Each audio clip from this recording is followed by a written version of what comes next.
This video is the third of a four-part series that was filmed on a farm tour for some folks from Greenfield, Massachusetts. The buffer zones on Astarte Farm are required by the National Organic Program. In addition to providing protection from spray drift, they offer wind protection, snow and rainfall retention, and essential pollinator and predator habitat. Yeah, the buffer zone was planted all with trees, either planted as little tiny whips, I mean 12-inch whips from conservation sales, or we went to garden centers at the end of the year and got stuff once it hit 50% off. And we really lucked out. I mean, really lucked out. I just said flowering plants is what I wanted mostly. So we have mostly evergreens and tall deciduous trees on the north border. The south border is mostly low growing. Well, the evergreens are mostly for the northern wind. Yeah. And in terms of flowering, I would always prefer a native plant when I can get it. But the insects aren't that fussy. They really want the pollen.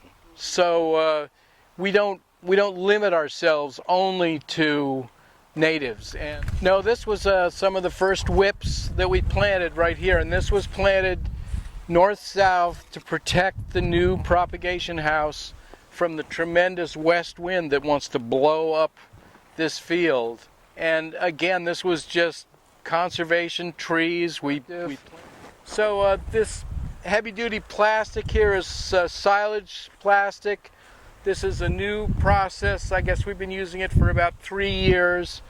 It's very effective for killing everything that grows under it and probably does a fair amount of damage in the top several inches of topsoil.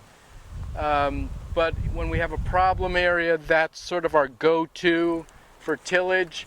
And how long do you keep the tarp on it? It depends on how bright the sun is and what the sun angle is.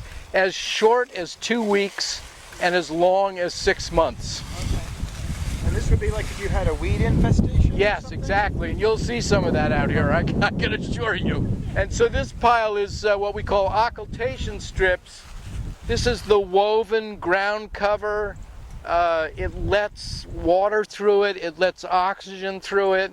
When you pull back one of those, you can really tell that life has been happening in the dark under there. And this unremarkable looking patch on the left is a pollinator patch that was designed by someone who was working for the Xerxes Society. And there's a lot of perennial sunflower in there. This will get mowed down to about 18 inches. And we probably will rake everything up and do a controlled burn on at least one row. We've got shrubs up closer to the evergreen trees. And the idea was not only to have a big concentrated patch of pollinator and predator habitat, but to start to account for the limbs we're losing on the evergreens. And we're hoping that those shrubs will give us a good additional buffer in there. So do you notice, here you have a really concentrated pollinator area.